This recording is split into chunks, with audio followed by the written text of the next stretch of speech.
While everybody's waiting to see who's next, tell me who the hell is fighting for we interest. So many rumors spreading around the place. Corruption is rampant, such a big disgrace. You could feel the anxiety, the people fed up with she. Love the way she went and how she signed away our whole country.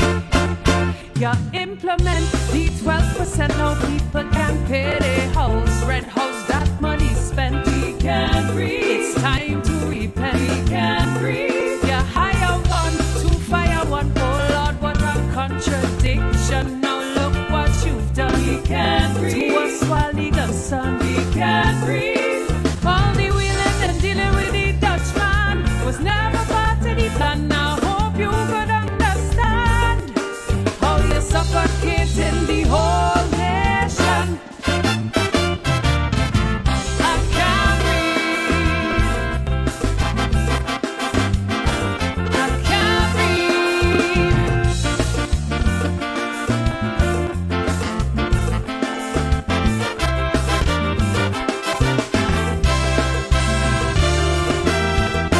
The people want to know who's the puppet's boss and who is responsible for this country's loss. They're giving and giving all away land across. They ain't leaving nothing for a local cause.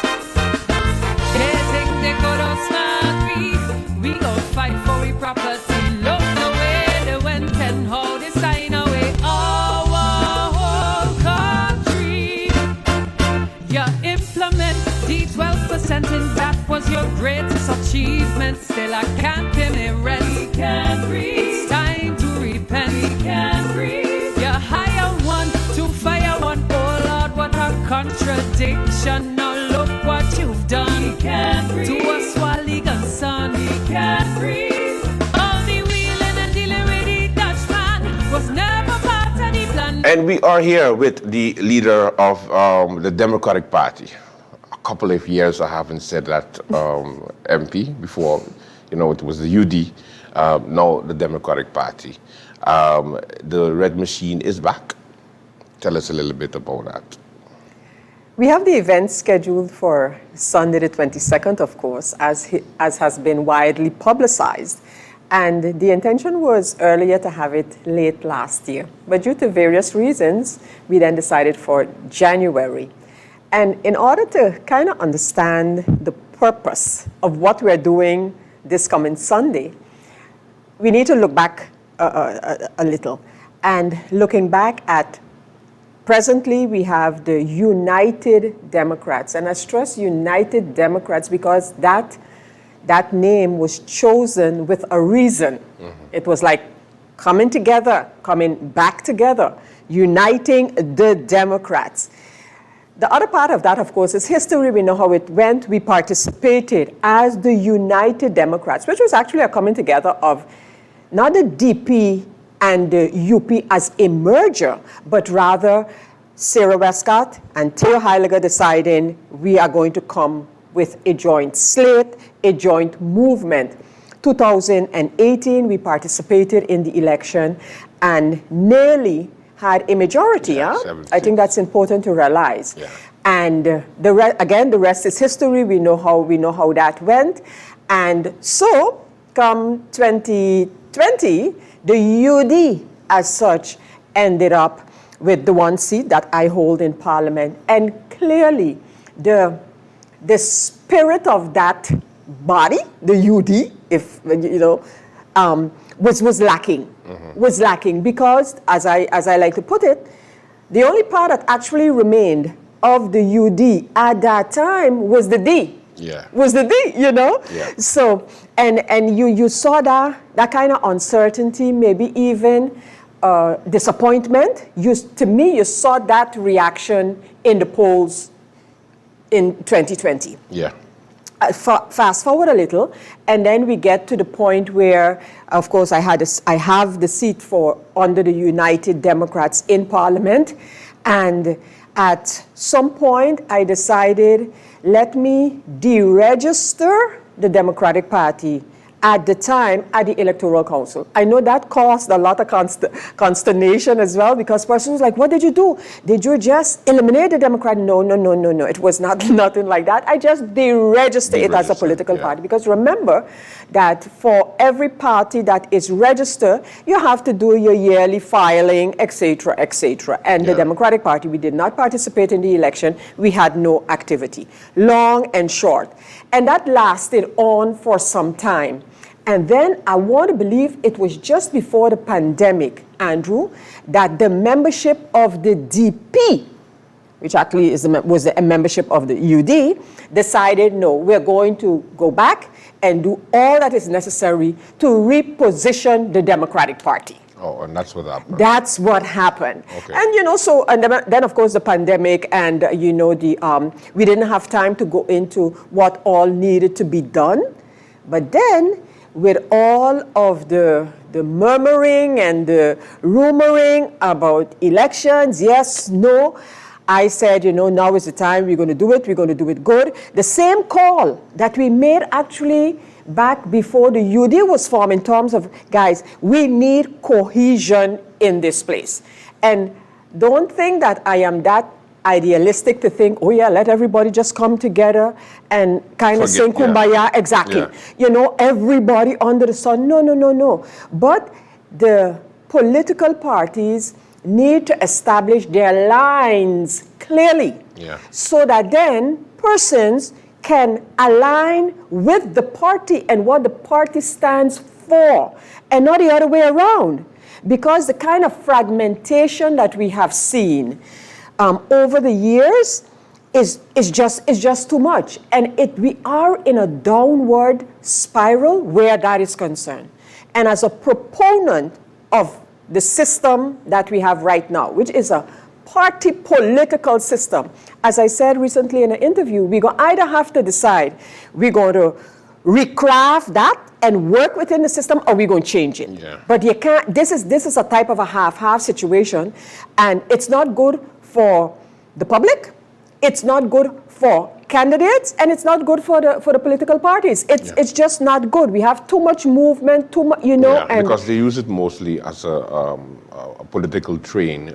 They use it to jump on the train. And as soon as they get in, they jump off the train. Exactly. And then in order for elections to come back, they go back on the train. That's the thing, And that's a trend that we've set since 2010. And again, and I think in sort of reacting to my latest statement on Sunday's event, so January the 22nd, the local newspaper sort of alluded to, it needs to be done, but can we reverse the trend? Can we reverse the trend? And it is really true. But the thing is, we need to realize what happens if we don't. We are not going to be able to, like, let's say next year or the year thereafter, change our electoral system. And again, I'm stressing the system, and I'll tell you why, Andrew, but that ain't gonna happen just like that. Let me put it that way. So in the meantime, let us tweak what we have to ensure that we have some kind of stability, and a government that feels itself free to carry out the program that they presented to the voting public. In the beginning. In the beginning. Not change. Exactly. And then the parliament is there to hold them account, to hold them to account, to give account. And if you're gonna have sides with the government, and you're gonna have sides not with the government. But that kind of a structure, and I know it's definitely a learning curve, but I am convinced that we need to do that. And so again, coming back to the Democratic Party's event on Sunday, so you're going to be having some of that. As I also explained, I am not presenting like our manifesto just yet, because I have different intentions how to come to our manifesto, but that's something for another time. But we will be talking about some of the points that, some of the key values that we call it, that the party has stood for, still stands for, and needs to now be positioned in the current environment in which we all live and operate, you know, because and clearly as a political party, you can definitely see a certain course. You know, if you got persons jumping in and out and you don't have a structure, you don't see that. But a political party, again, whether you agree with the course that the party has taken, will take, suggests that it will take, that's another matter. Yeah. But at least people could say, well, you know, okay, under the Democratic Party, this ain't gonna happen. Yeah. No, during the last election, you know, you mentioned the UD received a majority of the votes. It was about 7. Not the last one, the one before. The one so before, 18, yes, yeah, the one 2018. before. And then afterwards, it went down to 1. Would you say then that, you know, the way that the opposition at the time presented that the way that the governing was happening, and then the government broke based on, you know, the reasoning, many reasons that come to light now. And I've seen it in many of the, you know, actions taking place during the past 3.5 years. Would you say then that, you know, the electoral voters, the voters were fooled? I honestly believe that. The people were definitely fooled at that time. And again, Andrew, I love to put things into perspective because then you better understand. And if we take that point, how did we end up with elections in 2018? Because of what was happening after the hurricane in 2017, because of the whole debacle that we had with the funding from the Netherlands through the trust fund managed by the World Bank. Remember that was the big issue then. Yeah. And now today, that same government, what do they have to show today as having done if it's not for that same program? All the programs. What do they have to show that they have done which is not related to that program? You know, and so, but again, it's water under the bridge, and that's the way politics are played. And if sometimes if you're a good talker, you know, persons don't try to look at what could possibly be behind the talk. Yeah. Could possibly be behind the talk. Because I know the airport being one. Exactly, the airport, the hospital. Look at the drama before our airport was signed off for. Not only in terms of the financing, signing, no signing, yes, maybe the management, the boards. I mean, look at all of that. Yeah. You know, and today, this government is saying look at all we did.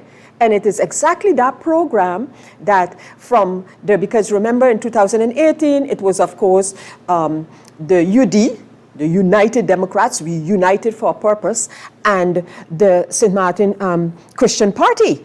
And then with those, 2 members left, you understand, so-called on reasons, also looking at this very same trust fund and the Dutch and the whatever have you. And look at us today. Yeah. Most of the projects are being used as accomplishments. Of course. Coming out of that funding. And you know, so we continue in Parliament now, some of my colleagues and I, to stress on electoral reform.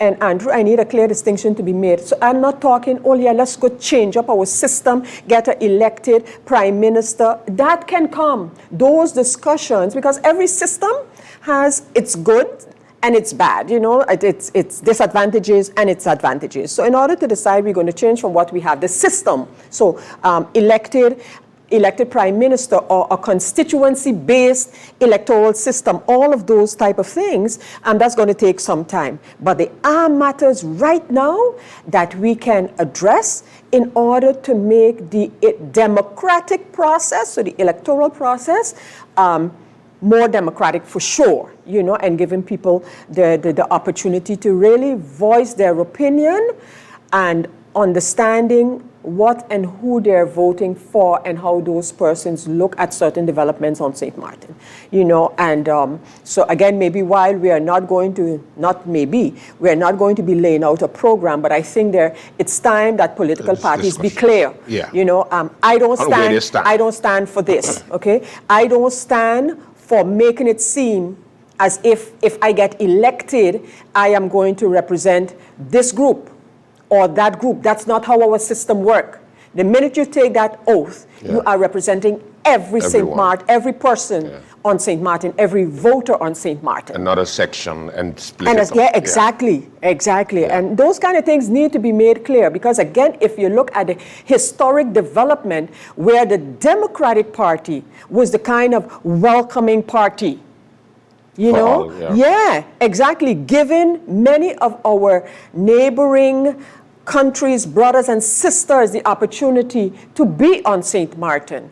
So the Democratic Party is also the political party, and not talking party now, that when we came out of the colonial period was the party that did not, like most other countries in the region, countries and islands that came out of the colonial period, and then for them, the important thing was, what do we do now? Do we go straight independent? Do we become an associated state? All of those, you know, and you had different systems developing based on that. But in the case of St. Martin, the Democratic Party was like, and I'm imagining how it must have been at that time. Look at our people. Our people are suffering. So many persons had left St. Martin. My late mother being one of them, because of the lack of economic opportunities here on St. Martin. You know, we were in a dismal state. And at that time, the leadership of the Democratic Party was like, no, we're going to hold off on the constitutional thing a while, or the political status thing a while, and we're going for the economy. And that's how economic development, and that's how St. Martin was able to propel itself ahead of the rest where the tourism industry is concerned. You know, so again, it's so important to see these things into the right perspective. And that's why we, again, developed a mindset, even as part of the Netherlands Antilles, like, we're going to do what we have to do. Don't tell us anything. And when you try to tell us anything, then you had the central government fall, and we had some of that happening as well. You know, and when I say that, I look at, for example, long before the educational system went towards mother tongue education, so English primarily in our schools. Under the Democratic Party, we had allowed it here in our schools. How schools like the MAC and such flourished when the law was not really permitting that. And remember, the educational laws at the time were made in Willemstad. You see what I'm saying, Andrew? So that kind of independence, so to speak, is something that has been part of our history all along. And the DP's mindset. Exactly. And so again, there is clearly, if you look at political parties over the years, you can see, of course, you can change course. That's everybody's right, including a political party, especially a political party. You know, you got to be able to have your ear to the ground and say, that kind of policy that we had back then can't work today. But and I think we need to be clear on those type of things. And now the different stances on the issues, for example, let's take immigration, for example, and you've seen it in the government. You even called a meeting concerning the policy, because you was kind of confused based on the fact that, you know, the Minister of Justice started with a immigration action, and then it was stopped, and now a pilot project allowing certain persons, but not all, to take part in registering. So what's your thoughts on that? And as you correctly indicated, I made a point of that, because we would recall when the minister came out and zero tolerance, okay? And I advise you to leave now because or. And normally, Andrew, when you have such a situation, before you then go over to decide what could be a possible solution, you need to have some kind of data, some kind of information to then say, we're going to turn to this policy now because of XYZ. That's one thing. Secondly, if you come in with a pilot project, what have you put in place to avoid the situation that existed not to come back again or continue to exist? Yeah. And so again, you see the lack of cohesiveness. You see the kind of silo operation in government. Every minister for himself. That's why we can't get anywhere today on, for example, tax reform. Yeah. We can't get anywhere, Andrew. I don't care what the Minister of Finance is stating. Yeah, but Coho was the reason that it was being held up. Now that it's off the table. No. Because it was intertwined. Because Andrew, yeah, eventually then in the country package, so not Coho, mind you, in the country package, and maybe we're going to have the opportunity to talk about that whole, so where the government is going now from the Coho. But in any case, in the country package, the issue of tax reform was mentioned. Yeah. Andrew, do you know how many proposals the government has within the government for tax reform? I mean, going back to further than Perry, let's go back to former minister, one of the first ministers after 10-10-10 for finance, Hiro Shigemoto. Oh, yes. Big plan for tax reform. Yeah. And subsequent ministers, even in this government now, the current member of parliament, De Weaver, presented some clear-cut ideas for tax reform. But the Minister of Finance is, it's coming, and had the heart to tell me in an answer to my questions regarding tax reform, it's not really common that we come to government to discuss a proposal before we send you the draft legislation. Yeah. Pen a next letter to the minister and tell him it doesn't work like that. Yeah. If I want to see what you discussed and came up with stakeholders, which he said happened, and I'm like, okay, I need to know who stakeholders, because that element is an important element for our further development, Andrew. Yeah. And so I'm like, they got it all wrong. They got it all wrong. And so. That's how it goes. Electoral reform also, you touched on it a little bit. Yesterday during the Council of Ministers press briefing, the Prime Minister mentioned that a series of town hall meetings will be organized, and she hopes that persons will come and also voice their opinion. I asked her directly if any changes will then take place for the next election instead of future elections. Answer was small changes. Okay. And in fact, Andrew, I have a letter that went out to the Prime Minister. I didn't see or hear the press conference yesterday on this topic. However, back in, I think it was August, the Prime Minister said that the Parliament, in a letter, in response, that she'll be having town hall meetings, etc. So in looking back at that, I sent the Prime Minister a letter and asked her, that was in August last year, okay, what has happened? I also sent to ask the Prime Minister, because I know when the Prime Minister say minor changes, that the PFP faction, as well as Member of Parliament, MP Grisha Martin, have sent a proposal for some smaller changes, again, to make the process more transparent and fair. Correct. And so I sent to ask the Prime Minister, albeit that she has answered to especially the proposal from the PFP faction that it's in, I'm paraphrasing now, it's a good idea. And the one from MP Grisha Martin, she asked for more time before she responded to that. So I ask, I'm asking the Prime Minister now, okay, have you now decided that those will be the minor changes? And what about these town hall meetings? You wanted to keep them since August. You informed Parliament that you wanted to have these town halls. I want, so because I think that what is happening now is that all of this, much of what you're seeing being done is in order to decide, okay, when could be a right time to dissolve Parliament. Yeah. And I have a problem with that. Yeah. I have a problem with that. Yeah. The dissolution of Parliament in accordance with Article 59 of our Constitution is not meant for the government to sit back like other countries have it, and that's how it's supposed to work in other countries, but not in St. Martin's case. To sit back and say, okay, we think this is a good time now, I'm going to dissolve Parliament. It doesn't go like that. It shouldn't go like that, and I'll continue to act up against it as long as that is the way the government thinks.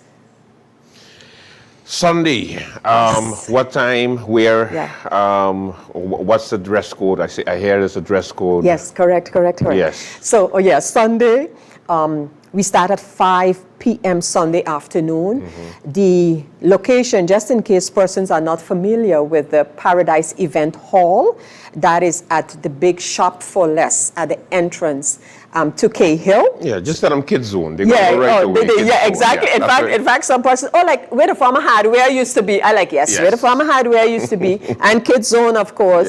And so at that location there, and we get started at 5 o'clock. We suggested a dress code of red, the color red, you know, because that's what it's going to be about, you know, no ifs or buts, no halves, and you know, but that's And people straight. can come and hear of course, some of the of course, continued ideals of the Democratic Party. You have put it really rightfully. That's how it is. And again, so it's we're galvanizing our members, you know. Finally, we all the communication has been by especially WhatsApp and whatever. Come here.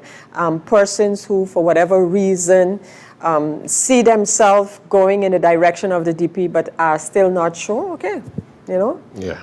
After Sunday, they hopefully will make up. Exactly. And, you know, in case of snap elections, MP, I have to ask this for MP for sure. The period of postulation would still be, because there's a period for registration of parties, there's a period of postulation. But during the last election, there was somewhat of a mix-up. Exactly, with the dates. You see, because what happened, Andrew, in the case of the Article 59 and the dissolution of Parliament, the elections need to be called within 3 months. Within 3 months. Yes, and that's where the issue with the date had come up before. So when you say that, you need to take into account setting the dates for postulation, because in the election ordinance, there is a period between each of those moments. Correct. You know, and that didn't correspond with registration, postulation, and all of those things. And that's why some persons had kicked up. Exactly, because that was not taken into account. But when I look at some of the arguments that have been used in the past by governments for for utilizing Article 59, I like no, that doesn't fly. You know, I mean,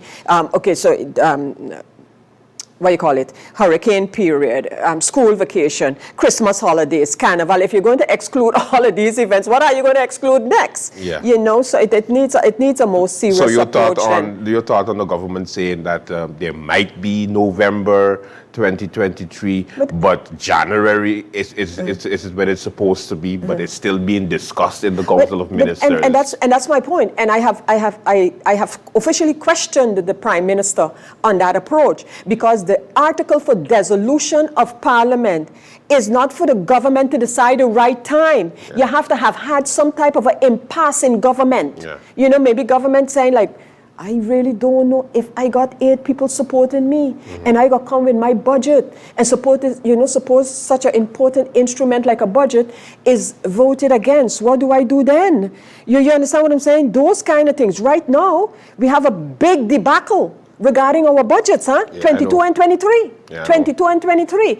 And so no, I cannot support the government in deciding, well, you know, we think you're supposed to call them 2024, given the period, the constitutional period of 4 years, but we think we're going to move it up a few months. Just because we don't want to campaign during and the other if you go to a regular election and our civil registries numbers are above 60,000, then you have 17 seats, Yeah. you know, and all that. And I like, no, it doesn't go like that. Yeah, No, that additional is of not- ministers are all, hearing this, also. all that kind of thing. Yeah. All that kind of thing, you Yeah. know. And I'm like, no, we got this thing wrong. We honestly have it wrong. And if one was to read the history of the coming into being of Article 59 of the Constitution of St. Martin, you're going to have to agree, we got it wrong. Interpretation, I guess. Exactly. Thank you so much for coming. Oh, thank you. It was really a pleasure. Thank you for allowing me.